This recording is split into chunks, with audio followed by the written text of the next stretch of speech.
Bueno, muy buenos días a todas y todos. Muchas gracias por acompañarnos. Vamos a hacer la mesa redonda en castellano por una cuestión para que sea mucho más fácil de comprender para ellos. Lo que vamos a intentar hacer a lo largo de esta hora y media más o menos, es intentar responder a la pregunta de quién es el crítico cinematográfico.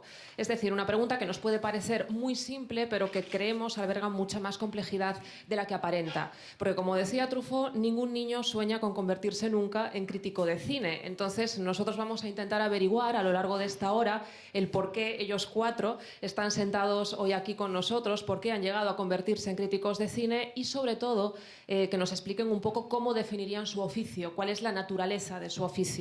Ya los ha presentado antes Manuel. Manu Yáñez, podemos leer sus críticas en revistas como Fotogramas, entre otros muchísimos medios.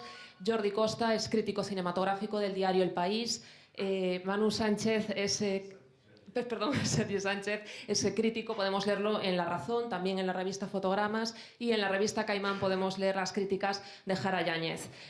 Son todos cuatro de los nombres más relevantes de la crítica cinematográfica en España, y con ellos vamos a compartir la siguiente hora. Bueno, me gustaría que comenzáramos definiendo un poco qué es para vosotros el oficio de crítico de cine y, sobre todo, por qué llegasteis a convertiros en críticos de cine. Empezamos por ti, Jara, si te parece. Pues bueno, yo creo que lo comentábamos ayer un poco. Truffaut tenía toda la razón, o sea, hay muy poca épica en esto que voy a contar yo, porque bueno, decir que me gusta el cine de siempre es como no decir nada. A todos nos gusta el cine y podemos recordar películas de la infancia que nos han marcado, con lo cual por ahí no voy.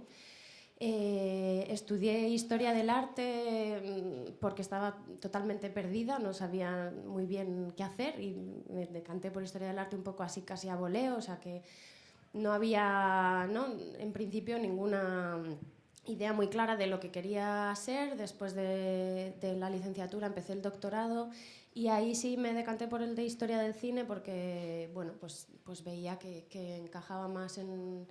Bueno, descubrí que además me interesaba mucho, porque curiosamente la historia del cine dentro de la historia del arte era como despreciado por algunos de los teóricos de arte, que no consideraban el cine como, ¿no?, como un arte mayor. Y bueno, pues ahí en esa idea un poco peleona, ¿no?, de seguir investigando en lo que en principio no encajaba del todo en los esquemas, pues me decanté por el doctorado en Historia del Cine. Como me quería ir de casa, empecé a buscar trabajo, y entonces surgió la opción de entrar en la redacción del Dominical, que es el suplemento de La Vanguardia y de otros periódicos regionales, el suplemento dominical. Y de repente me convertí en periodista sin tampoco haberlo ni pensado ni soñado nunca. Bueno, no estudié periodismo, nunca me había ni siquiera pasado por la cabeza dedicarme al periodismo. Y estando en Dominical arrancó Calle du Cinema, ahora Caimán, que por el camino cambió de nombre, y buscaban a alguien que tuviera experiencia en redacción, pero que al mismo tiempo supiera algo de cine, ¿no? Y entonces, bueno, pues encajó también, ¿no?, como de alguna manera se cerró el círculo. Pero yo creo que, como ocurren muchas veces las cosas, sin premeditación, ¿no? Seguramente si me hubiera empeñado en ser crítica de cine no lo hubiera conseguido, y sin embargo, bueno, pues las carambolas de la vida te llevan por ahí, por el camino. Y para mí esto también es lo más bonito.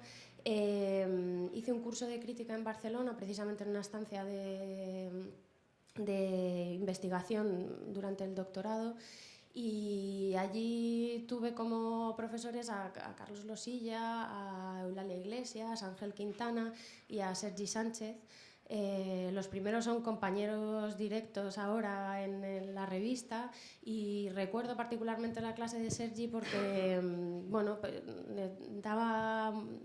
describía muy claramente cómo era el oficio, y de alguna manera me sirvió como brújula, ¿no?, para empezar en el trabajo. Entonces, bueno, pues al final esto es un mundo muy chiquitito donde nos vamos todos encontrando, y eso también es no sé, reconfortante por un lado, y también muy constructivo, ¿no?, porque bueno, pues aprendemos los unos de los otros, ¿no?, y después compartimos muchas experiencias, y yo creo que quizás es una de las cosas que más me gustan del oficio. Muchas gracias, Jara. Vamos contigo, Sergi. Para ti el crítico de cine es un lector, es un autor, es las dos cosas al mismo tiempo. ¿Quién es el crítico de cine? Pues yo creo que es las dos cosas. O sea, es un lector, un autor y un espectador. Entonces, digamos que el oficio del crítico funciona como el punto de encuentro de esos como tres personajes, ¿no? Y digamos, cuando hablamos de punto de encuentro hablamos de diálogo, ¿no? O sea, hay algo... hacer crítica es un acto de comunicación en varias fases, en varios bandos, ¿no? Por un lado tenemos una película que nos habla, ¿no? que dialoga con nosotros. El crítico tiene que dialogar con la película y tiene que trasladar ese diálogo a un hipotético lector para orientarlo, para darle pistas de si esa película le puede gustar o no, ¿no? En ese diálogo yo creo que es muy importante tener en cuenta que la crítica es un género literario y que, bueno, que no se puede ser crítico si no te gusta escribir. Y que te guste escribir implica que te guste leer. Entonces, que no es solo me gusta el cine, vale, sí, me gusta el cine, pero te tiene que gustar escribir y te tiene que gustar leer. Principalmente porque lo que hace un crítico, al menos creo yo, es bastante complicado delimitar el trabajo de un crítico, pero así simplificando, yo creo que el crítico tiene que tiene que expresar su visión del mundo a través de la visión del mundo de otro. Y eso, bueno, puede ser muy, muy enriquecedor. Bueno, de hecho, Godard decía, ¿no? Aquella frase de cuando hacía una crítica estaba haciendo una película y cuando estaba haciendo una película hacía una crítica. O sea, no había ninguna distinción entre una cosa y otra, porque en realidad en los dos actos, son dos actos creativos, son dos actos de expresión de una visión del mundo. Entonces esa es mi concepción muy general de lo que es la crítica, ¿no? En cuanto a cómo yo empecé en la crítica, bueno, yo tendría que quitarle la razón a Truffaut, lo primero, porque debo ser realmente un freak del copón, porque yo de niño quería ser crítico de cine. Cosa bastante peculiar, pero bueno, es así. Quiero decir, siempre había sido un sueño. O sea, a mí el cine me gusta desde que tengo uso de razón, pero digamos que ese gustarme el cine siempre fue acompañado desde también muy pequeño de lecturas sobre cine. Entonces, digamos, me gustaba escribir, leer y ver cine. O sea, la tríada perfecta para convertirse en crítico de cine. Lo único que pasa es que, obviamente, eso era un sueño como bastante irrealizable, porque yo lo veía como algo muy lejano. Pero bueno, tuve realmente mucha suerte de convertir mi gran hobby en mi trabajo, ¿no? Yo estudié periodismo, ciencias de la información en la Universidad Autónoma de Barcelona. Ahí, cuando estaba creo que en cuarto curso, tuve un profesor que era Mirito Torreiro, que también es crítico de cine, y nos daba historia del cine, y era la época, creo recordar que era el año 92, era una época en que había una revista que se llamaba Fantastic Magazine, que era del grupo de fotogramas, cuyo redactor jefe era la persona que tengo al lado, que es Jordi Costa, ¿no? Vamos así, ¿no? Vamos como conectándonos, ¿no? Está bien, nos hemos colocado bien. Y Mirito me dijo que estaban buscando colaboradores y que si quería me ponía en contacto con él, me puse en contacto con Jordi.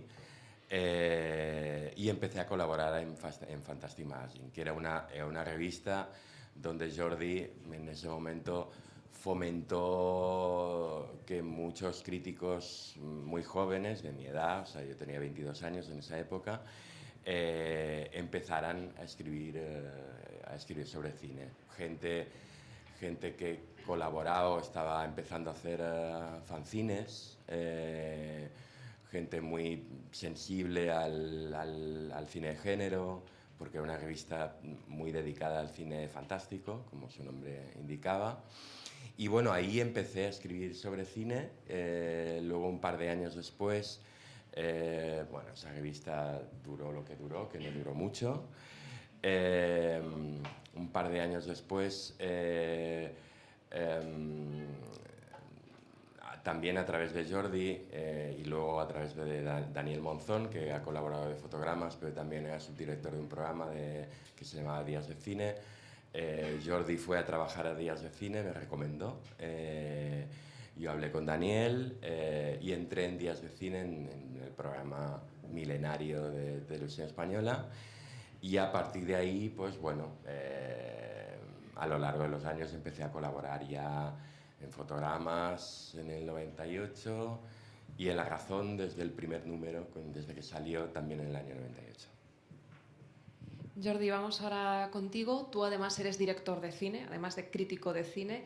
Entonces, a mí me gustaría saber si para ti ha existido un punto de inflexión después de dedicarte a la dirección, si ha cambiado tu modo de enfrentarte a la crítica de cine. Bueno, es que, a ver, ¿se me oye? Sí. Que parece que dices, director de cine, he hecho 2 películas absolutamente amateurs, muy precarias. Pero eres director de cine. Sí, sí, pero esa, yo qué sé, hay veces que, yo qué sé, ves a alguien que, yo qué sé, de repente a mí hay palabras que te merecen un cierto respeto como la de escritor, ¿no? Y por ejemplo, a veces ves hay gente que se define como escritor sin obra publicada y me daría como bastante reparo. Y yo, con lo cual, como director también me considero que estoy en una especie de margen y probablemente una experiencia que ya se cerró, que ojalá pueda volver, pero no es... ¿Quieres repetir? A mí me encantaría, pero yo creo que no sé hacerlo tampoco mejor, ¿no? Pero bueno. Pero sí que es verdad que es una buena experiencia para todo crítico de cine lo de repente encontrarte que con esa situación de que tú como espectador, yo qué sé, te crees más o menos capaz de interpretar, de leer unas imágenes, de relacionarlas con otras y de establecer pues esas vías de diálogo de comunicación, pero de repente cuando estás ahí con un grupo de actores y actrices y con el iluminador y todo, y te hace una pregunta que no sabes responder, te das cuenta de cuál es la verdadera medida de tu ignorancia y de cómo tienes que resolver una serie de cosas. También aprendes mucho cuando estás en la sala de edición con el montador y te das cuenta de que en tu cabeza el raccord significaba una cosa y que en la pantalla y en la mesa de montaje significa 20.000 cosas más que no habías tenido en cuenta, ¿no? Bueno, yo creo que es una buena lección de humildad. También es interesante, sobre todo eso, sentir la gratitud de cuando de repente tú haces algo y la gente escribe sobre eso y dices, jolín, pues el mensaje ha llegado a algunos, a otros no. Está bien, pero bueno, yo la manera en que considero el oficio de crítico, la verdad es que coincido bastante y suscribo prácticamente eso, todo lo que ha dicho Sergi en ese sentido, ¿no? Para mí, yo en primer lugar definiría al crítico como un espectador, con lo cual creo que eso es importante para dejar claro que en un primer momento o en primera instancia el crítico no se diferencia del espectador normal, porque en cierta medida todo espectador es en cierto sentido un crítico de cine, porque cuando va al cine acompañado y sale de la proyección discute sobre esa película con los amigos, con la pareja, con quien ha ido. De repente en ese primer intercambio de impresiones hay una especie de pequeño germen de crítica de cine, que luego, claro, el crítico de cine profesional tiene que de alguna manera elaborar, pulir, y sobre todo yo creo que hay otro factor importante que es la transmisión. O sea, tú haces un texto para alguien, en todo caso el primer diálogo es con la obra, con el director, pero sobre todo también con los otros espectadores como tú, que todavía no la han visto o que ya la han visto y de repente verán otra lectura o verán otra manera de interpretarla. O sea, lo que no me gusta nada es la idea, un concepto que a veces se repite mucho, que es la del crítico como prescriptor, ¿no? El crítico el que te tiene que decir lo que tienes que ver. Porque yo como crítico también creo que una de las funciones del crítico precisamente es a veces diluir fronteras y abrir nuevas vías de comunicación y de diálogo entre arte mayor, arte menor, entre diferentes géneros, entre creadores, entre espectadores y la obra, etcétera, etcétera, ¿no? En ese sentido, cuando Sergi ha mencionado lo de Fantastic Magazine, recuerdo una cosa relacionada con el trabajo que él hacía ahí. Era una revista de cine fantástico, de cine de terror y de ciencia ficción, pero él propuso una sección para hablar de películas que podían reivindicarse como poseedoras de una poética de lo fantástico, pero que no lo eran, ¿no? A resultas de eso, en una película en la que normalmente en la portada salía Batman, Robocop o Dragon Ball, en esa revista se acabó hablando de los amants de Pont-Neuf, de Leos Carax, y creo que eso es una de las cosas realmente interesantes, ¿no? O sea, un tipo de lector que quizá no lo hubiese tenido fácil para cruzarse con esa película, se la encontraba en un sitio donde hablaban de otras cosas que sí que le apelaban igual de una manera mucho más directa, ¿no? Prescriptor no, pero alguien que te dice, pues sí, fíjate, o sea, y hay algo interesante en este género, en este autor, o en esta película que has subestimado, o en esta historia, creo que eso es una de las posibles funciones del crítico. Y bueno, yo de pequeño no tenía claro ser crítico de cine, o sea, probablemente en la cabeza siempre de pequeño tienes oficios más épicos que probablemente pasaron, o sea, en mi caso pasaron por los oficios de astronauta y luego una forma de, o sea, lo que me parecía más cercano estéticamente al oficio de astronauta era curiosamente un oficio muy poco épico, que era el de cobrador de peaje. O sea, porque los peajes me parecían muy bien diseñados y me parecía ese señor que estaba ya apretando botones, pues lo más parecido al astronauta Bowman de desconectando a HAL 9000, ¿no? Y digo, jolín, qué bien, estás aquí en medio de ninguna parte y aprietas botones. Pero luego sí, el primer oficio, o sea, el oficio que realmente, bueno, cuando ya empiezas a ser un niño un poquito más realista, yo lo que quería ser era dibujante de cómics. Yo entré probablemente en el cine como lector de historietas, o sea, yo he leído tebeos durante toda mi vida y me hubiese gustado mucho ser dibujante, pero me di cuenta muy pronto del poco talento que tenía. Y luego sí que hablando con una de las personas que a mí me marcaron mucho, que en este caso no es un crítico de cine, sino que era un editor y también un teórico del cómic, que era Joan Navarro, él me decía, es que yo cuando era pequeño no solo me gustaba leer los tebeos, sino que también disfrutaba especialmente cuando entrevistaban a Escobar, al creador de Zipizape, o a Ibáñez y tal, y de repente cuando había textos en los que no solo se hablaba de los tebeos, sino de quién los hacía, de cómo se hacían, etcétera. En esos años, aquí en España, sería más o menos a finales de los 60 cuando empezaron a salir fanzines también de análisis y de teoría sobre la historieta. También es el momento en que autores como Luis Gasca o como Terence Simois sacan los primeros textos teóricos. Eso también, todo ese tipo de autores, también Roman Gubern y todo, en una época también escribían en fotogramas. Para mí Fotogramas fue una revista muy importante también para mi formación, y de repente pues esos autores también, Warner, Gasca, Moix, etcétera, te hablaban no solo del cine, sino también que lo relacionaban con otros ámbitos de la cultura popular. Y para mí eso fue una formación autodidáctica auténtica, ¿no? Y hablando con Navarro me di cuenta de que yo también era un niño raro, que no solo se leía los tebeos, sino que también disfrutaba de las enciclopedias sobre cine, de las entrevistas a autores de historieta, etcétera, etcétera. Y supongo que eso te define como una modalidad o como una mutación particular del espectador, ¿no?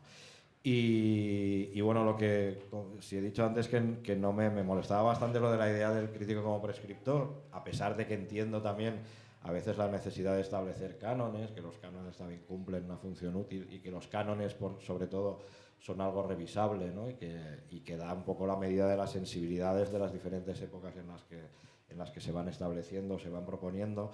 Pero sí que hay una cosa que no me gusta nada, que es la idea del crítico, o sea, de la crítica como una sentencia, como un juicio inapelable, ¿no? A mí hay una frase de una crítica norteamericana que es Karina Longworth en un documental que se llama For the Love of Movies, que de repente en esa frase me siento muy reconocido, que ella dice, para mí escribir una crítica o subir una crítica a mi blog es simplemente el inicio de una conversación. Dice, yo no estoy más autorizada que el adolescente que interviene en los comentarios y me discute, porque quizá aporta una perspectiva más fresca o distinta de la mía, ¿no? Y esa idea de la crítica como la apertura de un diálogo, creo que es para mí una de las maneras más interesantes porque luego algo que a veces a los lectores de crítica les preocupa, que es, igual haces un texto y hay una pregunta muy fastidiosa que a veces te pueden hacer, que es, pero bueno, ¿la película a ti te ha gustado o no te ha gustado? Claro, A veces el que le guste al crítico es irrelevante. Yo lo asocio más al culto a la personalidad, porque a veces hay críticos muy mediáticos que de repente su discurso se fundamenta en el me repugna o me fascina y me postro ante ella, pero nunca te explican por qué, ni acabas de entender cómo han llegado a esa conclusión. Entonces a mí eso me parece que tiene poco que ver con la crítica y con el análisis, ¿no? Y creo que la crítica no se puede hacer con las tripas, eso no, o sea, está bien, claro, siempre hay un componente afectivo y emocional, pero las críticas hay que hacerlas con la cabeza y con las manos, no solo, como ha dicho Sergi, con un manejo del lenguaje, sino a veces también puede ser con un manejo de la imagen, ¿no? O sea, los videoensayistas, como yo qué sé, pues aquí en España una colaboradora de Caimán como Andrea Morán es una brillante videoensayista, Cogonada es probablemente el que encabeza el Star System internacional de eso, pero con esas piezas de montaje que relacionan imágenes y otras fuentes iconográficas también son una manera de hacer crítica, ¿no? Pero creo que es eso, o sea, la crítica es una cosa que hay que hacer con la cabeza y con las manos que escriben, con las manos que editan o con las manos que relacionan imágenes y discursos, ¿no? Muchas gracias. Vamos contigo, Manu, cuéntanos cómo has llegado hasta aquí.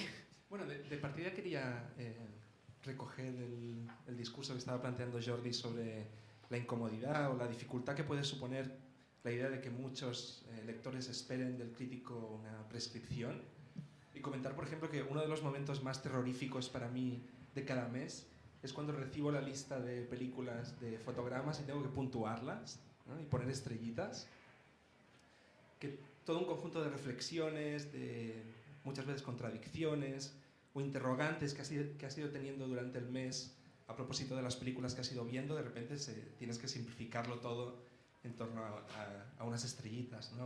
a una valoración. En ese sentido, también como anécdota, por ejemplo, quizá el texto crítico que siento más próximo, quizá mi crítica favorita de todos los tiempos, es un texto que escribió Manny Farber, un crítico norteamericano. Lo debió escribir en el 78, 79, finales de los 70 o principios de los 80, en una revista norteamericana que se llama Film Comment. Y es un texto sobre una película que es Taxi Driver, que es una película que me encanta, una película importantísima en mi formación cinéfila, pero el texto empieza diciendo Taxi Driver tiene muchas cosas negativas, pero... Y a partir de ahí empieza a reflexionar. O sea, está claro que a él le genera muchos problemas la película, pero la reflexión, cómo te ilumina sobre la experiencia de ver la película y aquello de lo que te está hablando la película trasciende la cuestión del gusto, ¿no? O incluso con Sergi, por ejemplo, la mayoría de discusiones o debates que tenemos al final de cada festival de Venecia, tus pelis favoritas no suelen ser las mías. No. Lo más habitual es que no estemos de acuerdo sobre las pelis, pero es uno de mis críticos favoritos. Y eso. Pequeñas anécdotas que ilustran esta idea, ¿no? Y sobre mi camino hacia la crítica, también estoy hasta cierto punto de acuerdo con Sergi y contradigo la idea de Truffaut, ¿no? Porque desde muy pequeño, o quizá en paralelo a mi descubrimiento del cine, me empezó a fascinar muchísimo la cuestión de la reflexión o el pensamiento en torno al cine, ¿no? Y recuerdo ya, no sé si con 11, 12 años, que mis padres me ofrecieron suscribirme a una revista de cine, y recuerdo que elegí dirigido en vez de fotogramas. Y recuerdo leer los textos de Ángel Quintana, Kim, Carlos Rosilla, quizá entender la mitad, ¿no? de lo que leía, pero que todo me resultase muy, muy fascinante. Y esto con el tiempo se ha proyectado, la idea de que seguramente mis héroes han sido más críticos que cineastas, ¿no? Y recuerdo cuando empecé, o sea, los momentos más emocionantes de mi vida, habiendo tenido la suerte de entrevistar, yo que sé, a Tarantino, o a Clint Eastwood, ¿no? O a Woody Allen, quizás recuerdo con más emoción los primeros viajes al Festival de Cannes, y encontrarme con Jay Hoberman, el crítico de Village Voice, o eso, con Rosenbaum, críticos que han significado mucho para mí, ¿no? Y bueno, pero eso también ilustra también otra cuestión, y es que en ningún momento yo tuve interés por hacer películas. Y eso, a la hora de elegir cuál podía ser mi profesión, o sea, nunca vi con claridad que ser crítico de cine fuese una profesión.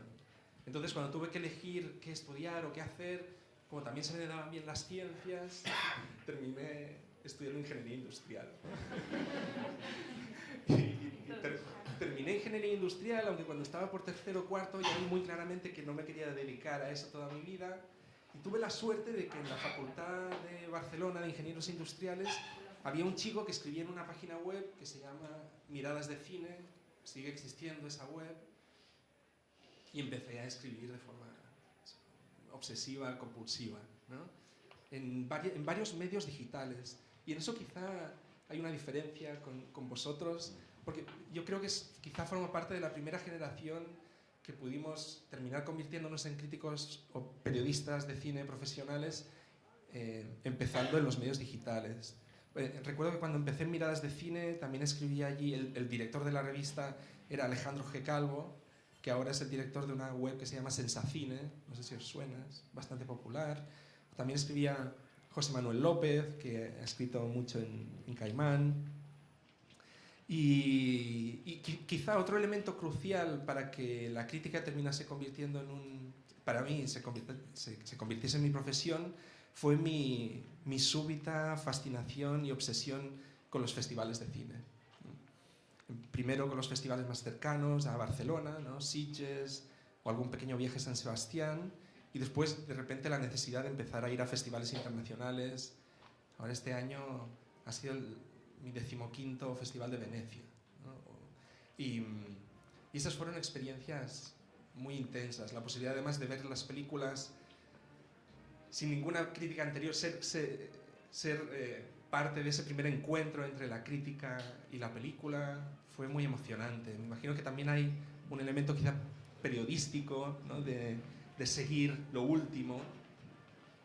Y también es verdad que, al menos cuando yo empecé a ir a festivales de cine, fue el año, al menos en Venecia, el año 2003, siempre recordaré el primer día de mi primer festival de Venecia, que yo creo que me cambió para siempre, que a primera hora de la mañana vi Palabra y Utopía, un film falado de Manuel de Oliveira, que sí que se terminó estrenando, pero porque estaba Catherine Deneuve y John Malkovich. Las pelis de Oliveira no se estrenaban mucho aquí comercialmente en España. Después vi Goodbye Dragon Inn de Tsai Ming Liang, un director taiwanés, y por la tarde vi The Saddest Music in the World de Guy Maddin. 3 cineastas que me encantan y me fascinan, pero que en aquel momento sus películas no se estrenaban comercialmente en España. Entonces vi que yendo a festivales eso podía descubrir todo un universo cinematográfico que permanecía invisible, al menos aquí en España, en los estrenos en el circuito de estrenos comerciales. Y esa posibilidad de no solo ver esas películas, sino hablar de ellas y descubrirlas para los lectores, muy pocos que teníamos en aquella web, en Miradas de Cine, era muy emocionante. En ese sentido, otra reflexión colateral es que siempre me he sentido muy cómodo escribiendo en medios digitales muy pequeños. Y esto, no sé hasta qué punto es relevante, pero quizá las experiencias más intensas que he tenido después con gente que ha leído textos míos ha sido con gente que había leído textos en medios muy pequeños. Sin embargo, cuando he escrito en fotogramas o en medios más grandes, en muy contadas ocasiones aquello se ha convertido después en un diálogo con algún lector. En ese sentido, cuando a veces se habla de la pérdida de peso de la crítica, no me siento demasiado identificado con esa idea, porque cuando he escrito en medios pequeños que quizá conectaban, no sé, con 200, 300, como mucho 1000 personas, he sentido que de ahí surgía después un diálogo más intenso, a lo mejor, que cuando he escrito en medios más mayoritarios y que sobre el papel iban a tener un impacto mayor sobre la cinefilia española, ¿no?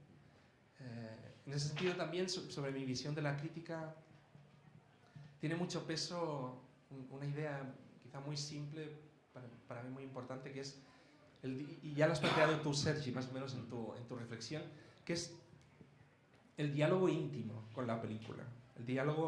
La crítica como un diálogo de sensibilidades, ¿no? La sensibilidad del crítico, la que aportas tú como crítico, y la sensibilidad de la película.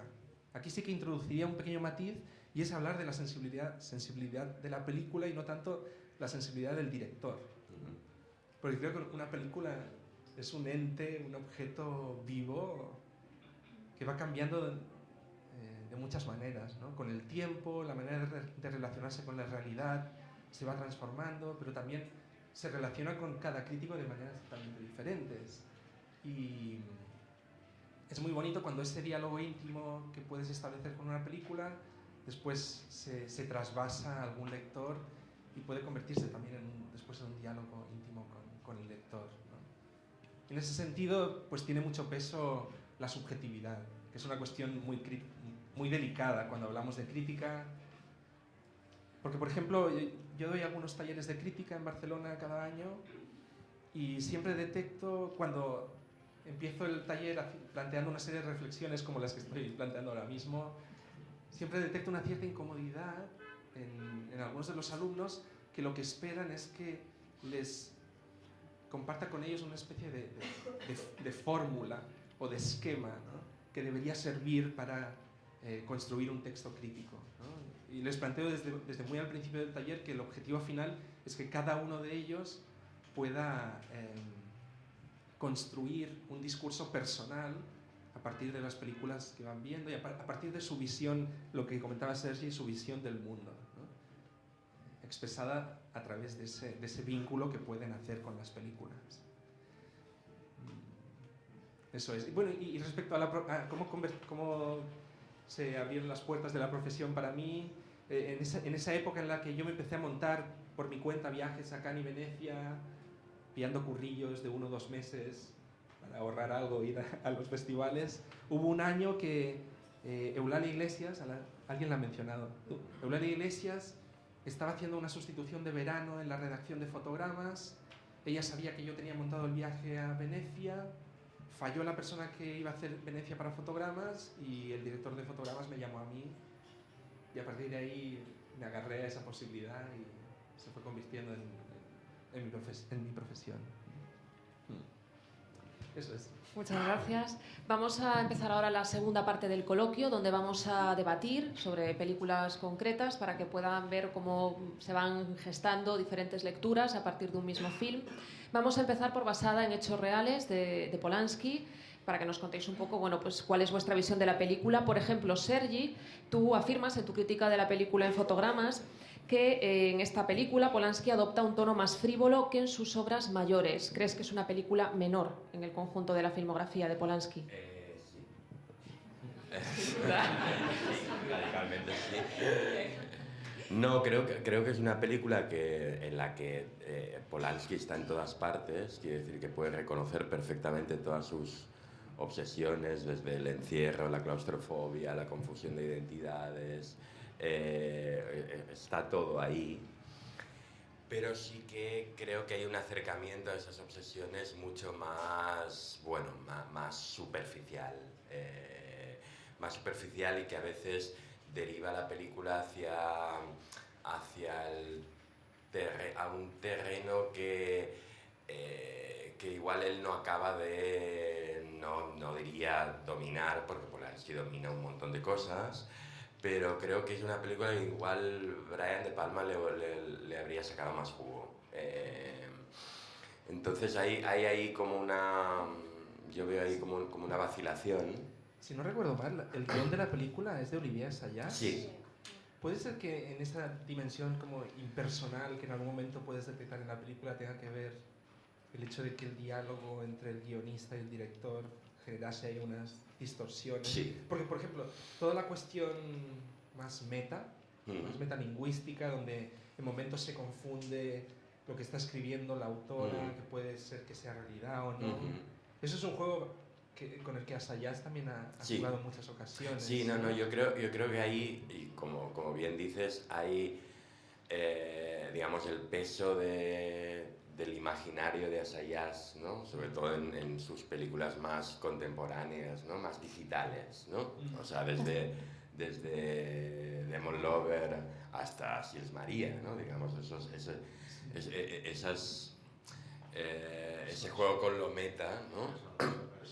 Y Personal Shopper está ahí, y creo que Polanski y Assayas no acaban de llevarse bien. Quiero decir que así como Assayas y Brian De Palma, bueno, Assayas tiene Tiene un texto sobre doble cuerpo precioso. Digamos, hay una sensibilidad y un acercamiento muy próximo de Assayas, otro director que fue crítico de cine antes que director. Digamos, la proximidad del mundo de Assayas al de Brian De Palma es mucho más palpable. Yo creo que es al de Polanski, ¿no? O sea, digamos, como la crueldad refinada del mundo de Polanski, no exenta, obviamente, de un sentido del humor brutal, pero creo que entre sentido del humor y superficialidad hay una diferencia. Y yo creo que aquí a Polanski le gana más lo superficial que lo realmente negro, ¿no? La parte de comedia negra. Jara, para ti, la película, ¿qué te ha parecido? Sí, no, yo creo que efectivamente es un Polanski menor, ¿no? Y creo que también estaba ahí, bueno, el personal shopper, la figura del fantasma y toda esa influencia ahí, ¿no? Que Polanski yo creo que no termina de hacer suyo y que al final elabora, bueno, eso, un poquito una reflexión metacinematográfica en torno al bloqueo creativo, que es interesante, pero que sumado al tema del doble, que también está ahí, ¿no?, muy presente, son temas como muy recurrentes dentro del cine. Hay muchas películas que trabajan sobre eso porque, ¿no?, es un tema realmente apasionante, pero muy complejo, y yo creo que en la película de Polanski se queda como sin desarrollar, ¿no? Es al final casi un artefacto que, bueno, que funciona bien en tanto y cuanto propone como una especie de reflexión misteriosa sobre precisamente sobre la realidad y la ficción también, ¿no? Cuánto hay de imaginación, de toda la historia, cuánto hay de real y de ficticio, pero que al final se queda un poquito en nada. Y bueno, es verdad que, claro, cuando hablamos de grandes autores como Polanski, la exigencia es otra, ¿no? O sea, igual esta película, si no hubiera sido dirigida por Polanski, igual no le hubiéramos puesto tantos peros, pero bueno, el peso del autor está ahí siempre haciendo efecto también. Jordi, tú en El País decías que decepcionante resulta el resultado final de la película.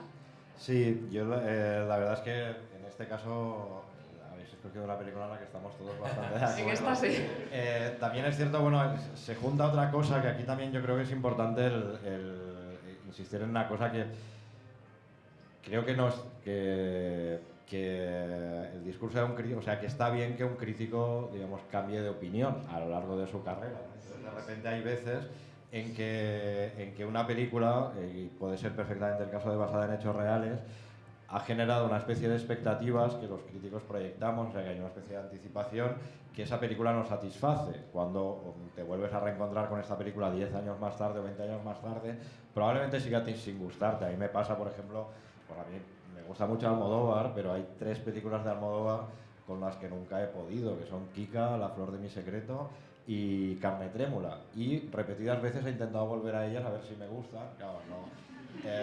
Les encuentro, o sea, encuentro cosas y tal, pero nunca he conseguido que se produzca el amor, ¿no? El caso de basada en hechos reales es que la película en realidad no está basada en hechos reales, sino que está basada en una novela que se llama Basada en hechos reales, de una escritora francesa que reflexiona sobre y hace un juego metaliterario muy interesante sobre el concepto de autoficción. Claro, si pones la autoficción sobre la mesa y tenemos en cuenta el modo en que se ha vuelto a recrudecer el discurso en torno a Polanski por los escándalos que siempre le han perseguido y cómo, digamos, en el año del Me Too esto podía adquirir una serie de connotaciones, pues imagino que había una especie de deseo no formulado de que a través de la película fuera más reconocible, como a través de ese personaje femenino de la escritora, Polanski hablara de sí mismo. Y en lugar de encontrarnos con eso, nos encontramos con eso, con un trenzado de elementos reconocibles, los que ha señalado Sergi, del imaginario de Polanski, pero yo creo que vaciados un poco de perturbación. Es casi como una especie de ejercicio de estilo. Y es curioso también, bueno, como ha salido varias veces aquí en esta charla ahora basada en hechos reales, el nombre de Brian De Palma. Está bien recordar que Brian De Palma es un director que la crítica tradicional no recibió con los brazos abiertos de entrada, pero que hay una generación de críticos en la que más o menos, bueno, unos más mayores y otros más jóvenes nos podemos sentir identificados, que hemos reivindicado bastante la figura de Brian De Palma y, digamos, en Brian De Palma hay algo que es a veces unos elementos de género y de golpe de efecto que quizá a una crítica ortodoxa pueden hacer arrugar la nariz, pero de repente hay unos elementos de construcción de sentido y espectáculo a través de la forma que son puramente cinematográficos y puramente reivindicables, ¿no? Y claro, en ese sentido, basada en hechos reales, pertenece a un subgénero que es el sub Brian De Palma, en la que directores más o menos de cierto prestigio o que de entrada podrían tener más estatus de prestigio que De Palma, como Roman Polanski en este caso, o como François Ozon en el caso del Amante Doble, de repente hacen De Palmas menores, o sea, De Palmas que parecen malas interpretaciones de Palma, ¿no? Y creo que, bueno, en mi caso, en mi percepción de la película, creo que si me tengo que diagnosticar ahí la mirada de crítico, se me superponen esas cosas, ¿no? Unas expectativas que la película no cumple y luego ese cruce de cables que se te produce cuando ves que alguien está imitando a De Palma, pero parece que no lo acaba de entender bien. Quizá dentro de 20 años, basada en hechos reales, no nos parezca un problema tan grande, que probablemente nos siga sin gustar, pero bueno, es que ahora esta película también venía después de unas últimas de Polanski en las que, vamos, Polanski parecía que seguía teniendo una cierta energía, que tenía cosas que contar y que también se estaba como autoanalizando, ¿no? La Venus de las Pieles claramente, ¿no? Y bueno, pues de ahí esa frustración. Yo quería reivindicar muchísimo la idea de la posibilidad de cambiar de opinión sobre una película. Esencialmente, por ejemplo, una de mis películas favoritas de todos los tiempos o de los 90 es una película que en un primer momento me causó, no un disgusto, pero un desconcierto absoluto, que fue Eyes Wide Shut, de Stanley Kubrick, que recuerda la emoción, que fuimos con los amigos al cine, porque era la primera peli de Kubrick que podíamos ver en estreno, no en sala comercial, y recuerdo haber ido a ver la película, salir de la sala y sentir que no había entendido nada, esencialmente, ¿no? Ni las actitudes de los personajes, ni el tono de la película, ni de la artificiosidad de la ambientación, ¿no? Sin embargo, eso con el tiempo, a partir de lecturas, vivencias personales, ¿no? Relaciones con personas, y de repente empecé a descubrir en la película cuestiones con las que podía dialogar, con las que me podía relacionar, y fue eso, de repente una especie de descubrimiento, ¿no? Esto en el marco de la crítica norteamericana, por ejemplo, también ha generado debates fuertísimos, ¿no? Sobre todo en los años 70, que son considerados como la era dorada de la crítica norteamericana, hubo un debate muy encendido entre dos críticos. Ella era, por cierto, una gran fan de Brian De Palma, que es Pauline Kael, que Pauline Kael defendía que lo más importante, lo que tenía un peso más relevante en su lectura de una película era el primer encuentro con esa película. Solo veía las películas una vez. O sea, bueno, claro, defendía que jamás cambiaba de opinión sobre una película y que no había nada más sagrado que ese primer encuentro, ¿no? Y lo que le despertaba en ella ese primer encuentro. Sin embargo, su némesis, su enemigo era Andrew Sarris, que él tiene un libro muy famoso que se llama The American Cinema, en el cual valoraba todo el cine clásico americano, y era un libro hasta cierto punto, fue polémico porque habló de manera bastante despectiva de algunos cineastas que eran muy reputados. Quizá lo más chocante fue que situaba a Billy Wilder como en un escalafón muy bajo, ¿no? de la jerarquía que él proponía sobre el cine clásico. Y después Estoy de acuerdo completamente. ¿Estás de acuerdo? Y lo que pasa es que él después se pasó una década, toda la década de los 80, publicó 3 artículos también en la revista Film Comment, de alguna forma arrepintiéndose de haber rajado, ¿no? sobre Billy Wilder. De hecho, uno de los textos era Billy Wilder Reconsidered, ¿no? Como reconsiderando a Billy Wilder. Yo creo que solo por recuperar también un poquito la reflexión sobre la crítica, que hay 2 elementos muy interesantes sobre los que a mí me plantean muchas dudas. Uno es eso, por un lado la presión muchas veces en los festivales de una primera opinión o la generalización de una opinión, toda la crítica en ese primer visionado en el festival crea una cierta tendencia, ¿no? Y entonces a partir de ahí, bueno, pues vas a favor de esa tendencia o en contra, si vas en contra, con qué argumentos, un poco, y que tiene que ver mucho con un rasgo característico de la crítica que la hace apasionante pero también muy compleja, que es la de la instantaneidad, ¿no? O sea, así como por ejemplo un trabajo de investigación y análisis académico puede mantener una cierta distancia esencialmente temporal con respecto al producto que está analizando, porque, ¿no? Pues puedes permitirte un tiempo de reflexión en torno a ello, la crítica es mucho más automática, ¿no? Y eso hace que esta idea de cambiar de opinión tenga que ser quizá un elemento esencial, ¿no? Porque una primera opinión es siempre fruto de un primer visionado, de toda una influencia de opiniones que se van generando en torno al universo de la crítica y de la imposibilidad de disponer de un tiempo que a lo mejor te permita entender a Iswas Sad mucho mejor de lo que lo has entendido en un primer visionado, ¿no? Es que lo de los tiempos de la crítica me parece bastante interesante, porque yo normalmente a los críticos que estáis en festivales os sigo desde la retaguardia, y eso también yo creo que es importante. O sea, a mí no solo me gusta el cine, a mí me apasiona leer críticas de cine y soy un compulsivo devorador. Entonces para mí cuando hay un festival, aunque no esté ahí, es un momento como de fiesta mayor, porque cada día voy a tener crónicas de varios y las voy a ir leyendo y disfruto. Sí que es verdad que luego cuando llegan esas películas al circuito, yo las veo mucho más tarde, da la impresión de que ahí en el festival, por la presión de tener que entregar crónica diaria, por ver tantas películas, a veces están los críticos con los ánimos un poco extremos, ¿no? Y luego ves la película y dices, bueno, igual no había como para enfadarse tanto o como para entusiasmarse tanto. Entonces es interesante la vida que tiene una película también a través de sus textos críticos. Y en el caso de Kubrick, claro, es que no pasó eso únicamente con Ice White Shot. O sea, yo recuerdo, claro, mis películas de Kubrick como espectador, que fui a verlas en el momento del estreno, claro, se triplica tu experiencia por El Resplandor, La Chaqueta Metálica y Ice White Shot. Y en los tres casos se daba una misma sensación general entre la crítica profesional, que son películas que yo veo. O sea, El Resplandor yo todavía no he escrito ninguna crítica en ese momento, todavía soy muy joven, ¿no? Pero hay una primera sensación como de decepción, o sea, que como que la crítica proyectaba en Kubrick una especie de responsabilidad de cambiarlo todo, y de repente aparece una película como El Resplandor que en un primer momento a los críticos les parece, pues eso, que Jack Nicholson está sobreactuado, que la película no inventa el género o lo que fuera, ¿no?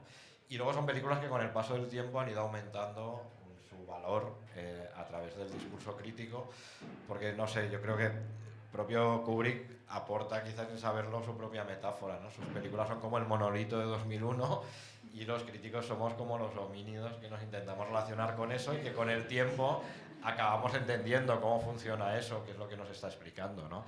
Y yo creo que pasó con las tres. O sea, a mí de las tres, también volviéndolas a ver, con la que me relaciono peor es con La Chaqueta Metálica, que hay una parte que me gusta mucho y otra parte que no me gusta tanto, pero digo, bueno, igual probablemente es culpa mía, tengo que seguir. O sea, la idea está también de que el crítico a veces se tiene que volver sobre algo. Yo creo que es bastante interesante. Lo que pasa es que, claro, no tienes un tiempo ilimitado, ¿no?, para eso. Bueno, y que a mí respecto a esto del cambio de opinión, yo creo es que, un poco para refrendar lo que decís vosotros, creo que casi es un derecho que tiene el crítico y casi una obligación, es un deber, poder cambiar de opinión. Porque, bueno, yo recuerdo, por ejemplo, hay cineastas, ¿no?, que a mí me pasó con Wes Anderson, ¿no? Yo las primeras películas de Wes Anderson no las entendía, no decía, ¿pero esto qué es? O sea, no entiendo nada.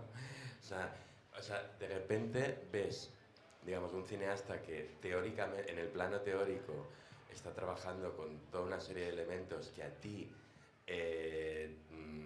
deberían interesarte, desde el plano de la forma, desde el plano temático, desde sus referencias. O sea, todo lo que está ahí a mí debería interesarme y no entiendo nada de lo que hace.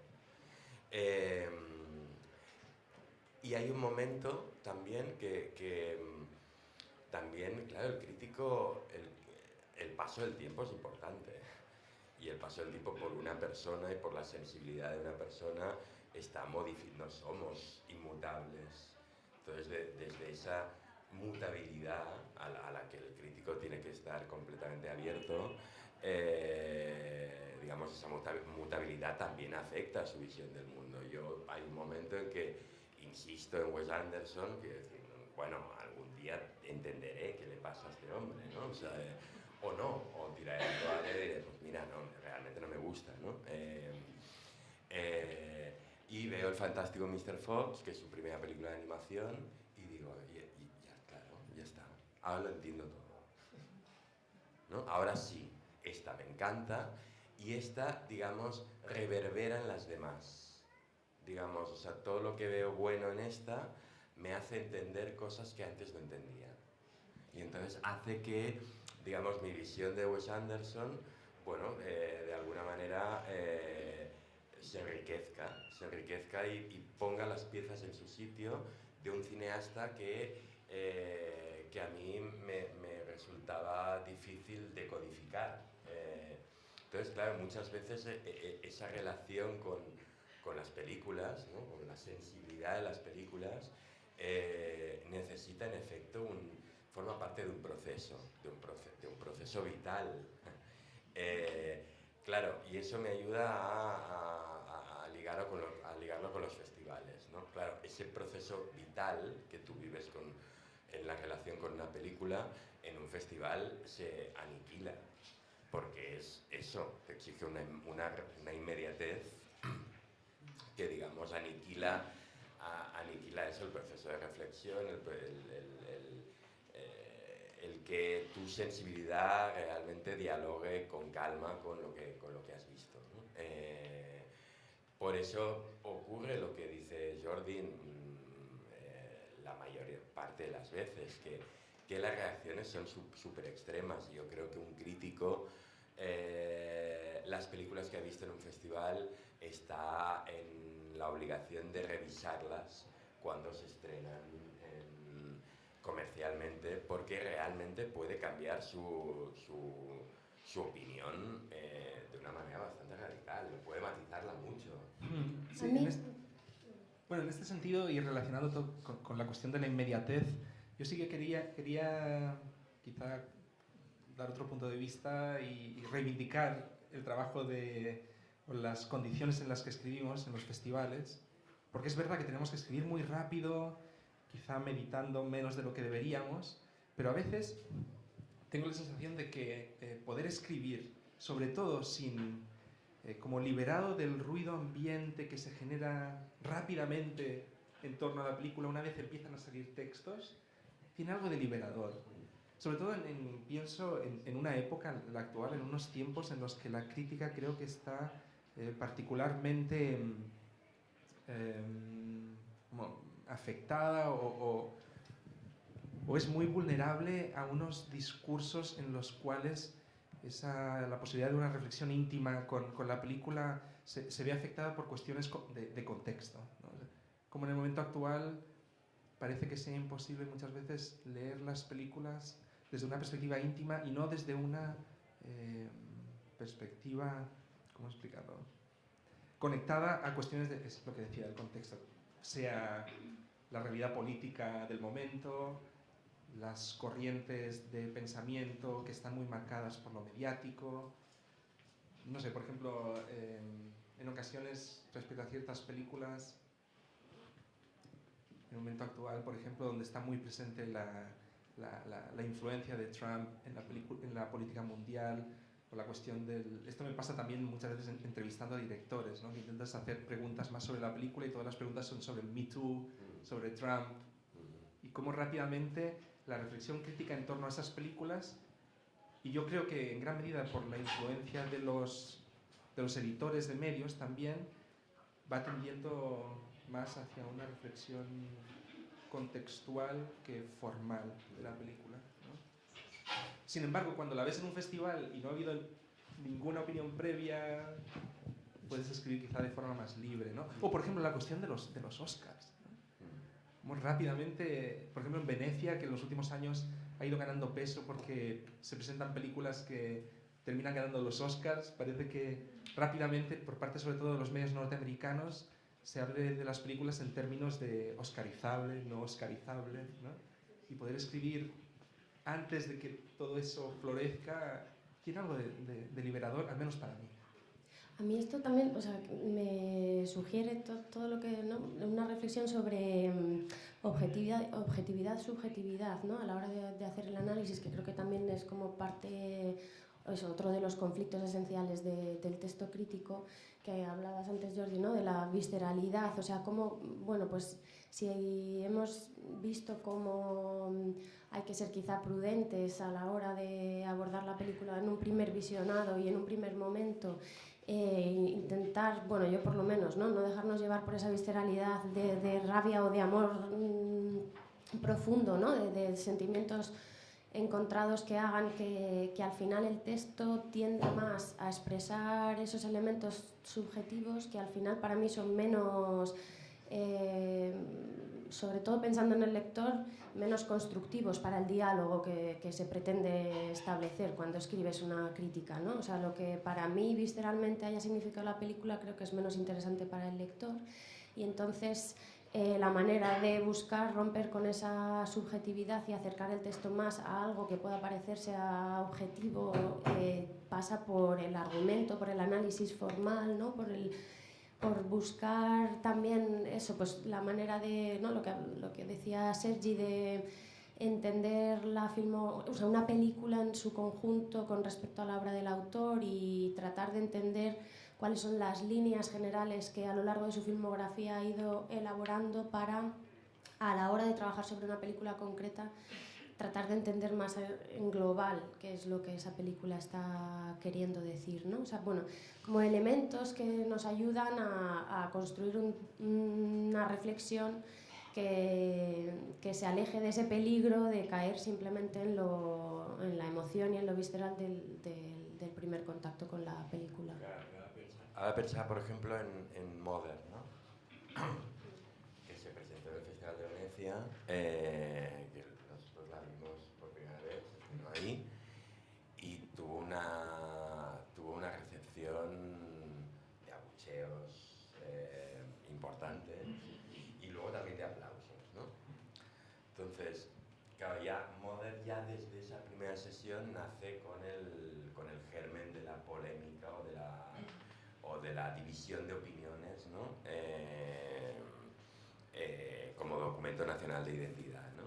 Claro, ¿cómo te enfrentas tú como crítico desde una primera visión, con urgencia, con inmediatez, a una película que polariza tanto la manera de relacionarse con ella, ¿no? Y que lo hace de una forma, bueno, consciente, para que esa polarización forme también parte del sentido de su discurso, ¿no?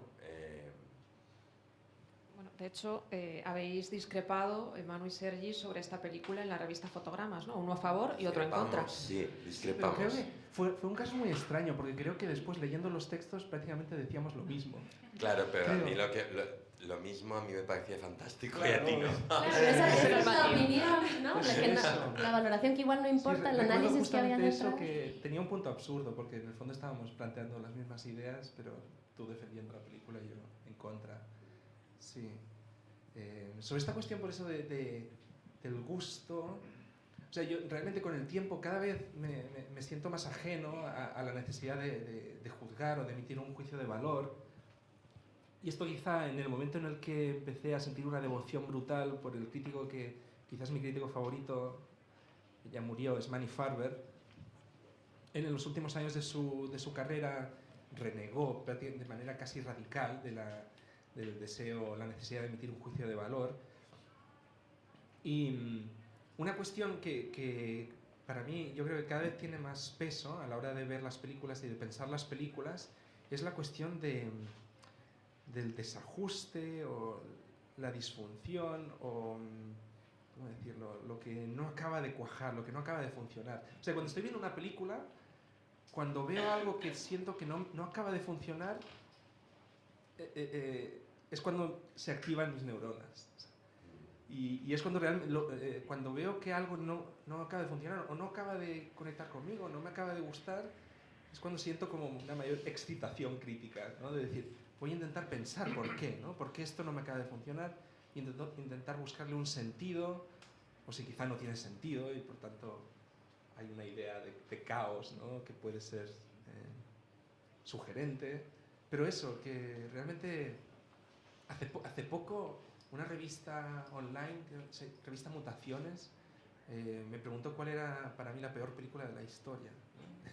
Y les planteé una reflexión, en el texto que me pidieron planteaba una reflexión sobre eso, cómo el desajuste o eso, lo que no acaba de funcionar se puede convertir en lo más valioso a la hora de construir un discurso crítico. Y de hecho terminé hablando de una película que me parece maravillosa, que es Femme Fatale, de Brian De Palma, del que hemos hablado, ¿no? Una película donde Antonio Banderas hace una de las peores interpretaciones de su carrera, ¿no? Donde hay como subrayados, cosas que no tienen ningún sentido, y que sin embargo el conjunto es maravilloso y alumbra, ¿no? Todo aquello que se puede construir a partir de la forma cinematográfica, ¿no? Es muy bonito eso porque parece como que también otro de los, ¿no? Como que los críticos estamos buscando siempre la gran obra maestra, ¿no? ¿Cuál es la, ¿no? del festival o cuál es la mejor película del año? ¿Cuál es, ¿no? Y me gusta mucho plantearlo desde esta otra forma, ¿no? O sea, no se trata tanto de establecer siempre un ranking, ¿no? O de pensar en buenas y malas, sino de eso, de ver en las fisuras, ¿no? En los puntos muertos, en lo que parece que no funciona, dónde puede estar de verdad lo valioso, ¿no? Independientemente de que sea o no una grandísima película, puede haber detrás una reflexión poderosísima y a pesar de todos los peros de Manny Farber del inicio de la crítica de Taxi Driver, ¿no? Pero es que yo creo que también hay una cosa muy interesante que es como la crítica de cine. Bueno, hemos estado hablando aquí de críticos de varias generaciones, encarnan varias sensibilidades. Hay casos, pues eso, Cael contra Sarri son como dos sensibilidades muy enfrentadas que en el fondo también tenían puntos comunes, ¿no? Cuando al final de alguna manera se reconcilian y lo descubren. Pero creo que es importante darnos cuenta de que el lenguaje de la crítica no es algo que viva en una especie de espacio platónico, sino es algo que está felizmente sometido a sus crisis, ¿no? Y ahora mismo justamente yo creo que estamos viviendo un momento en el que se ponen en cuestión algunos de los lugares comunes y algunas de las valoraciones tradicionales de la crítica. Y por ejemplo, en los últimos años yo creo que es evidente que ha habido autores muy relevantes que justamente no van detrás de la obra maestra o detrás de, bueno, en el caso de literario sería la gran novela americana, ¿no? Pero bueno, un caso es Hong Sang-soo, por ejemplo, ¿no? Que es un señor que hace varias películas al año, en todas hay algo valioso, ninguna es la gran obra que se te impone, no es la película de Kubrick que te cae encima como una losa que tienes que interpretar, ¿no? Yo que sé, François Ozon en otro sentido, también es un director que parece que nunca está buscando la obra maestra y yo que sé, hay unas más interesantes que otras, pero tal. O sea que luego también me pareció muy interesante cuando a raíz de lo del tema del Me Too, en Caimán se dedicó una portada a eso y se hablaba de si había que revisar la historia del cine. Pero creo que ahí se planteaban ideas muy interesantes, como de repente se ponen sobre la mesa una serie de cuestiones que, a ver, que no tienen que ver únicamente con la corrección política, tienen que ver, pues eso, también con la invisibilización de una serie de voces tradicionalmente y con la institución de una serie de valores que, lo queramos o no, en este oficio tradicionalmente fue bastante masculino y se instaura una serie de valores que significan algo en ese sentido, ¿no? Y ahí yo creo que el concepto de autor y el concepto de obra maestra tienen un tufo, y no está de más decirlo, tienen un tufo patriarcal que quizá habría que revisar y pensar por qué esto realmente era así, ¿no? Y claro, hay gente que interpreta estas cosas como, uy, estamos en una realidad en la que ya no se puede decir nada. Cada vez si no ofendes a uno, ofendes a otro. Yo no estoy de acuerdo, ahora se puede decir todo, incluso para la crítica de cine, a pesar de la precariedad laboral y de la crisis de los medios en papel, para mí es una edad de oro porque puedo leer a más críticos que nunca. Hay, justamente en los medios digitales, una cosa a la que el gremio se había resistido siempre, que es relevos generacionales constantes. O sea, constantemente aparecen nuevas voces, algunas se integran en el ámbito profesional y otras no, pero hay gente, o sea, a ver, yo estoy seguro de que hay críticos, pues eso, mucho más jóvenes que yo, que están más preparados para descifrar una determinada corriente o mitología o estética o sensibilidad, ¿no? Y lo peor que puede hacer el crítico de 50 años es decir, jolín, ya vienen los millennials o ya vienen las feministas, ¿no? O sea, es absurdo. O sea, de repente, lo que... Creo que vivimos en un momento en el que se puede decir realmente todo, pero hay que ser quizá más conscientes que nunca de la palabra, y eso nunca es malo, ¿no? O sea, que, bueno, en otro ámbito que a mí me preocupa mucho y me interesa mucho, que es el de la comedia, esto se ve, ¿no? O sea, a la gente que le interesa la comedia últimamente está muy deslumbrada y en otros casos irritada por un monólogo que ha habido de una cómica que se llama Hannah Gadsby, que de alguna manera supone una especie de renuncia a la comedia, ¿no? Claro, el monólogo de Hannah Gadsby es la típica obra que va a tener una repercusión increíble en lo que va a venir después en su circuito, que es el circuito del monólogo cómico, ¿no? Y lo que va a hacer no es que los cómicos varones que tengan que hacer monólogos ya no puedan decir lo que antes decían, sino que no lo puedan decir sin una cierta autoconciencia, culpable o no, o sin incrementar de alguna manera su sofisticación a la hora de manejar el lenguaje. Y eso, en las diferentes escalafones y en el ámbito del lenguaje en el que estamos nosotros, que es el de la crítica de cine, normalmente los cuatro que estamos aquí hacemos crítica de cine por escrito, pues creo que eso, que aquí también estamos sometidos ahora mismo a una crisis de lenguaje con la que hay que lidiar y que, o sea, creo que eso no nos puede hacer mejores si sabemos relacionarnos con ella. Si os parece, vamos a dar paso al turno de intervenciones porque nos quedamos ya un poquito sin tiempo. Así que si alguien del público quiere hacer alguna pregunta, es el momento. Mira, yo quería hacer dos muy rápidas. Antes aludía Jordi Costa a las nuevas vídeos ensayos, a las nuevas formas que hay en Internet. A mí me viene a la cabeza, pues, por ejemplo, plataformas, canales de YouTube como Every Frame a Painting, es decir, que tienen un aspecto así didáctico, de ritmo muy visual, ¿no? Entonces la pregunta sería si creéis que el futuro de la crítica va por ahí. Y la segunda pregunta más tarde es, ¿qué tal os lleváis con Bollero? Bueno, a ver, yo creo que... Sin caer en nada, pero me parece que está latiendo por aquí un... A ver, el futuro de la crítica creo que puede pasar por muchas fases, pero de repente, claro, esto lo que voy a decir ahora es una obviedad, ¿no? Pero una de las cosas que ha traído consigo la revolución digital y de los conceptos que más se han repetido es la democratización. Eso hace que, si ahora cualquiera puede ser un crítico de cine, o sea, cualquiera puede hacer un blog y subir un texto. Eso es una crítica de cine. Las hay buenas, malas, regulares, y las hay extraordinarias y sobresalientes. Y fuerza muchas veces esta necesidad de relevo generacional o de tener en consideración otras maneras de mirar, ¿no? Con la democratización también se han democratizado herramientas de edición, por ejemplo, que permiten hacer ensayos visuales, permiten también, pues eso, valorar en términos de composición casi pictórica un fotograma, y hay cuentas de Twitter, muchas, dedicadas a esto. O sea, claro, el mundo de lo digital es tan amplio que yo, por ejemplo, estoy enganchado a varias cuentas de Twitter que lo que hacen es GIF de películas de cine mudo, y de repente descubro películas de los años 20 que no he visto a través de una imagen, ¿no?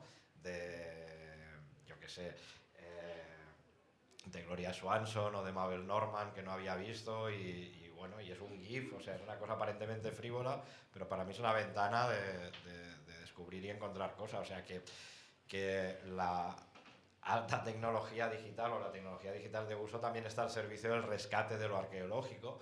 También una de las funciones del Me Too no solo acabar con el acoso, sino también reivindicar que había muchas autorías que han sido subestimadas y que estaban ahí, que hay que reconstruir. Bueno, una de las cosas que hace en Cataluña la Mostra Internacional de Films de Dones es justamente también el reconstruir esa historia que había quedado en un segundo plano, ¿no? O sea, que creo que el futuro de la crítica, hay muchísimo futuro por delante, también de los que estamos aquí, como hemos dicho, nos dedicamos a la docencia, y creo que todos en diferentes ámbitos nos damos cuenta de que hay muchísimo interés por parte, o sea, hay muchísima gente que quiere estudiar crítica de cine, a pesar de que todos les decimos que es un una profesión precaria, una profesión en la que nadie se va a hacer rico y difícilmente se puede sobrevivir, pero hay muchísimo interés. Y el interés es interesante porque habla de esas perspectivas de futuro. Y ahora, bueno, de los que están aquí, yo creo que tiene una relación más directa con Boyero porque compartimos medios, soy yo. Entonces, bueno, yo con Boyero es una persona con la que tengo un trato social cordial y muy esporádico cuando coincidimos en pases de prensa. Como críticos de cine no coincidimos nada, o sea, no... Yo creo que él hace justamente a veces más una crítica mucho más emocional que analítica. Sí que es verdad que me gustaría reivindicar una cosa, que es que cuando hay una película que de repente le apela muy directamente, le apasiona, Boyero hace textos en los que se puede leer y se percibe y se transmite una pasión. Es el crítico más leído también porque justamente ese tipo de discurso conecta con lectores a los que en el fondo no les interesa la crítica de cine, pero les hace gracia la figura mediática de alguien que se enfada mucho o se apasiona mucho con las películas.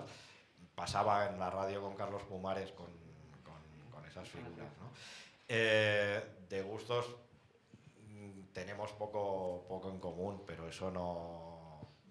Vamos, eso entra dentro del juego de la diversidad de voces críticas y no necesariamente tiene que ver con lo generacional, porque hay gente mayor que Boyero que puede conectar más con mis gustos y gente menor que yo que conectaría muchísimo con los gustos de Boyero y con los valores de Boyero,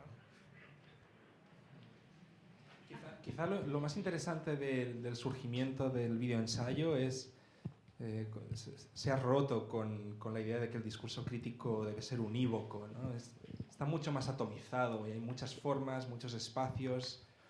Hay un grupo o un tipo de crítica que se ha dado en llamar crítica creativa y ahí existe todo tipo de experiencias muy interesantes. Había una web que no sé, lo que hacían era pillaban el minuto 13, 46 y 60 y algo de cada peli y a partir de esos 3 frames construían un discurso crítico. O también hubo un... Nicolás Goms que lo hizo con Terciopelo Azul. Lo hizo con Terciopelo Azul y lo hizo con varias películas. Claro. Escogía un fotograma random, 3 cada... No, pero con Terciopelo Azul lo hizo, creo que eran cada 20 y pico segundos. Sí, pero luego tenía... Y tú hizo como 100 entradas en un blog de cada 20 y pico segundos, paraba el frame y lo que se encontraba le daba pie a una reflexión que podía tener vínculos con la película o no, ¿no? Sí, y... Luego tenía otra página que era 10, 40, 70, creo, sí. que paraba eso, la peli Alien, por ejemplo, pues en el minuto 10, en el 40 y en el 70. Entonces, el plano, a partir de la imagen que coincidía con ese minutaje, eso le generaba un discurso. Le generaba un discurso que obligatoriamente era distinto del habitual sobre la película, porque a lo mejor en esos 3 planos Alien no salía, por ejemplo. O sea, Alien estaba fuera de campo o ni siquiera se notaba que era una película de ciencia ficción.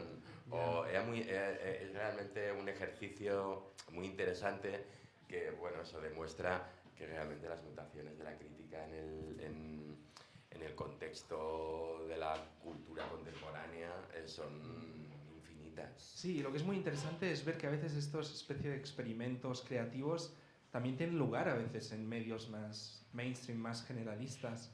Por ejemplo, una crítica que escribió Manola Dargis, que ahora escribe en New York Times, pero cuando estaba en Los Angeles Times hizo una crítica en verso. Era como un poema sobre la película The Cat in the Hat, con Myers, ¿no? el humorista. O por ejemplo, Jordi, me acuerdo cuando escribió en fotogramas el a favor y en contra de The Darjeeling Limited. O sea, él mismo escribía la crítica a favor y en contra. O Joan Pons hace unos meses escribió también una crítica en verso en el diario Ara catalán sobre el Macbeth, el último Macbeth. Sí.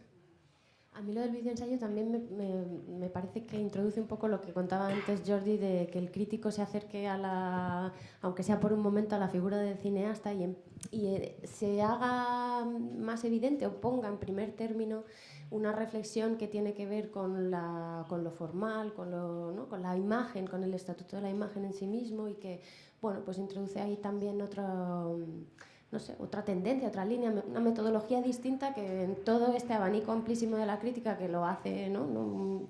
Cada vez más apasionante, porque hay muchos terrenos distintos por los que poder investigar, pues yo creo que eso, que tiene esa particularidad que a mí por lo menos me interesa mucho. ¿Alguna? Hola. Quería preguntaros, cuando hacéis una crítica, ¿qué parte ponéis de la explicación de la película? Yo leo una crítica, digo, bueno, ¿qué va a esta película? A ver si me va a gustar o no.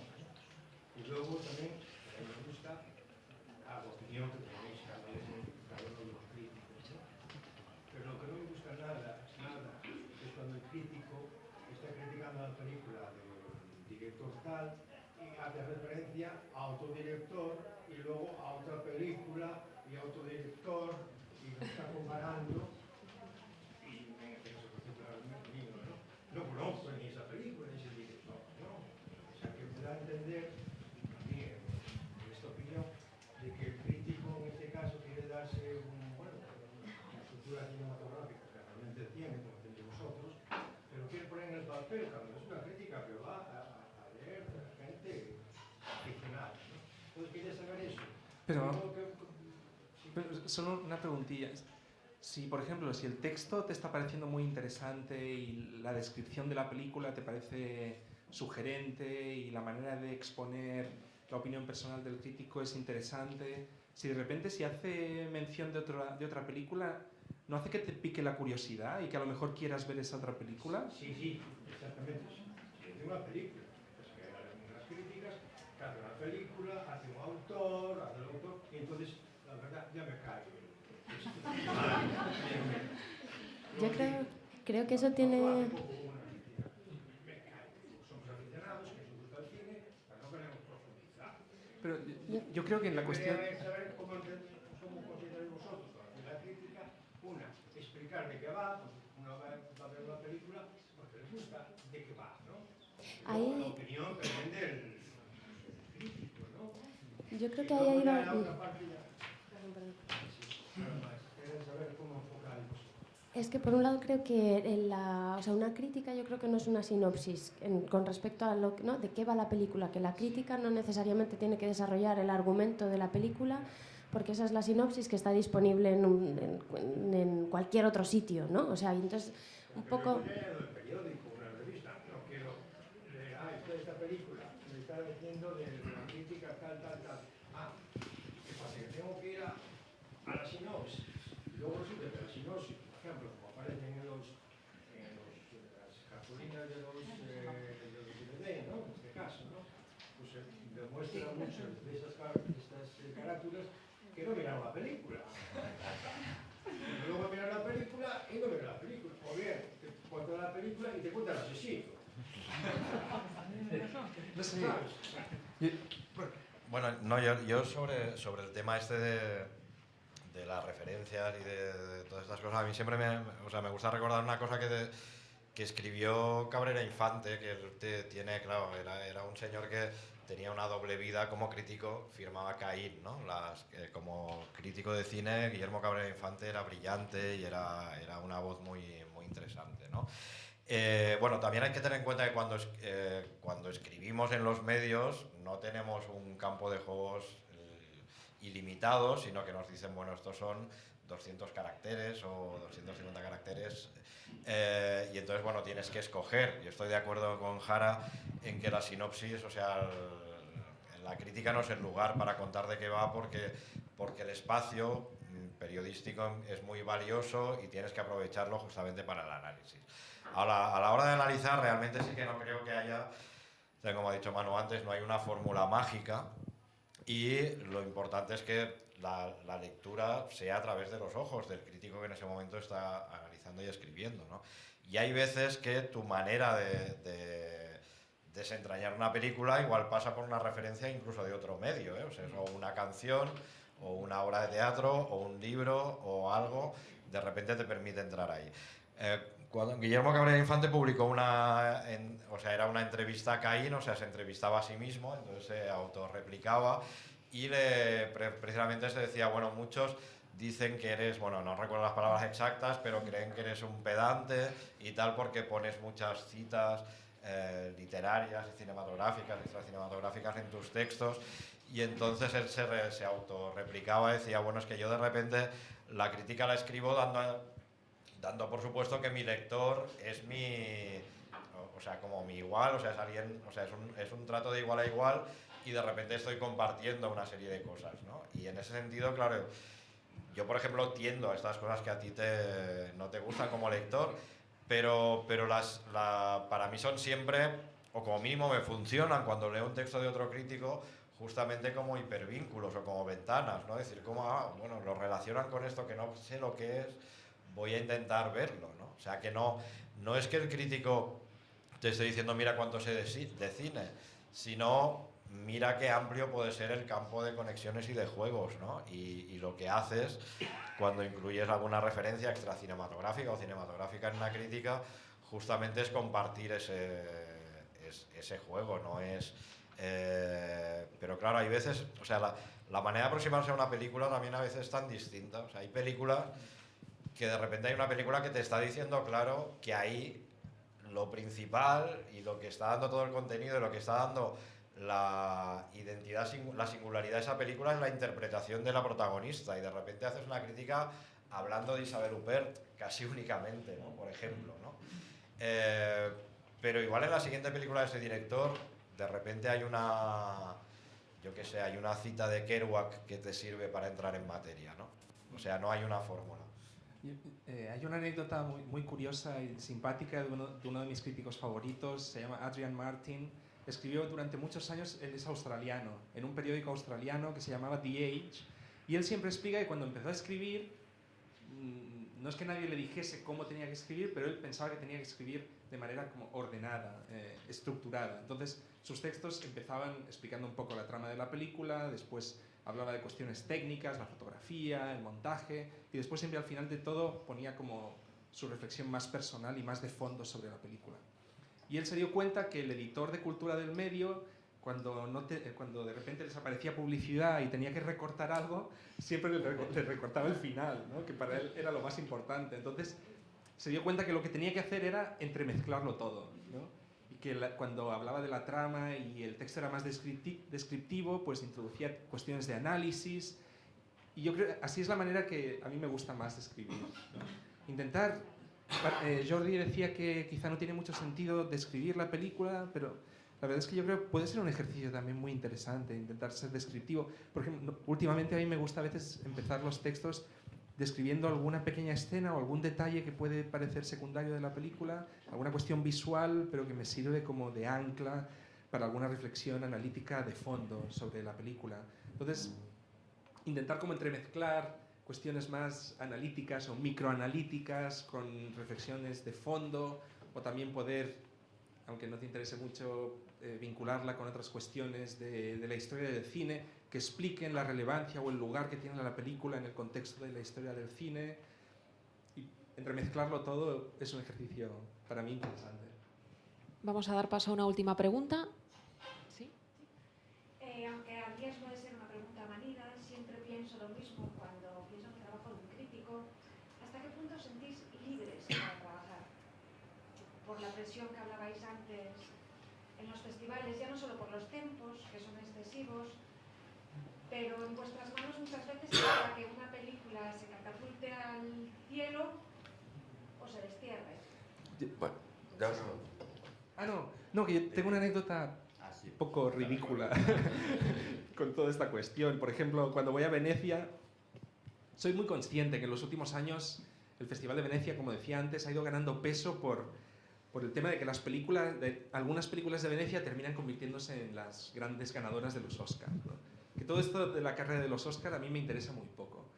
Pero, por ejemplo, escribiendo para fotogramas, a veces, pues, no sé, se me enciende la chispa de entrar en el juego, ¿no? Y comentar algo sobre el potencial oscarizable de las películas.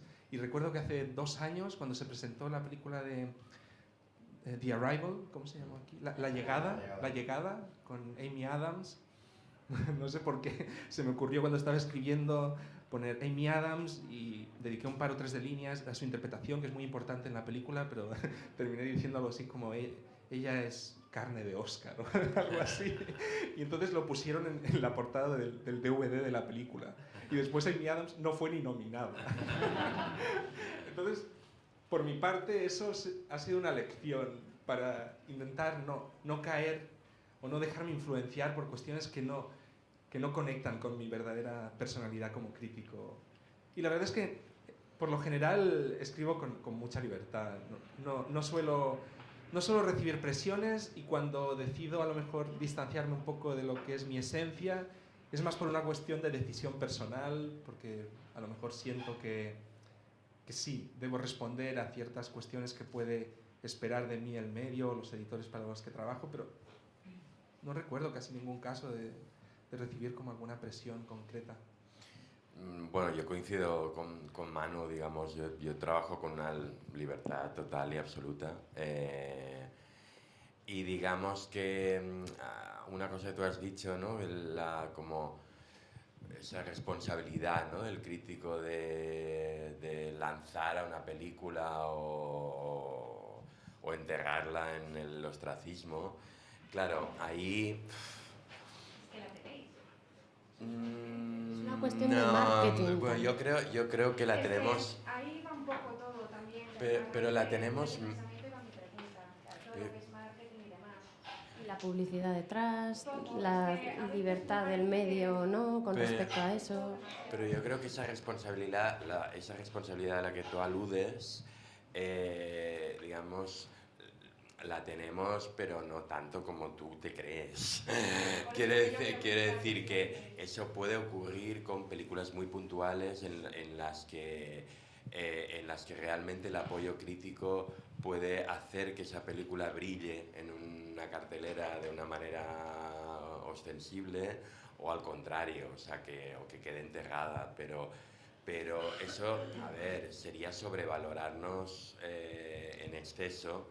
Decir que si yo escribo una mala crítica de Arrival, voy a castigar la película. No la voy a castigar, porque digamos la película, digamos el 80% de las películas que se estrenan comercialmente vienen amparadas por un aparato de marketing donde el crítico es... la importancia del crítico es una nano importancia, o sea, es casi microscópica. Entonces, en ese sentido, yo creo que también es bueno que el crítico sepa qué lugar ocupa dentro de una industria cultural como la nuestra, tan compleja y tan dominada por las grandes corporaciones, y que sea consciente de cuándo realmente esa responsabilidad se activa y es útil. A veces es útil, como te digo, en películas pequeñas y en películas que, eso, digamos, que podrían pasar desapercibidas y que si reciben un apoyo crítico general en positivo, bueno, pues eso puede generar una corriente positiva alrededor de la película que la pueda ayudar a brillar. Pero eso ocurre de forma muy puntual, entonces no me sobrevaloraría tanto en ese sentido, ¿sabes? Eso no significa que, ya te digo, o sea, yo ejerzo, quiero decir, la responsabilidad, evidentemente, yo tengo una responsabilidad con mis principios éticos, esa es la principal. Entonces, si yo soy honesto conmigo mismo, seré honesto con el lector. A partir de ahí, ahí nace la libertad de opinión, de ejercicio de tu trabajo. Evidentemente tengo las presiones de trabajar con urgencia, de manera precaria, etcétera, etcétera. Bueno, las mismas presiones que puede tener el 90% de la humanidad en sus respectivos sectores laborales. O sea que tampoco voy a ponerme victimista, porque tampoco es el plan, ¿no? O sea, pero a partir de ahí sí que yo creo que nuestro oficio exige un ejercicio de honestidad con nosotros mismos y de sinceridad, de franqueza con esos principios y que eso se refleje en tu trabajo, porque ahí habrá una verdad que el lector notará. Pero más allá de eso, más allá de esa responsabilidad moral contigo mismo y con el lector, pues no sé, es un trabajo muy responsable. Me dicen que tenemos tiempo para una última pregunta.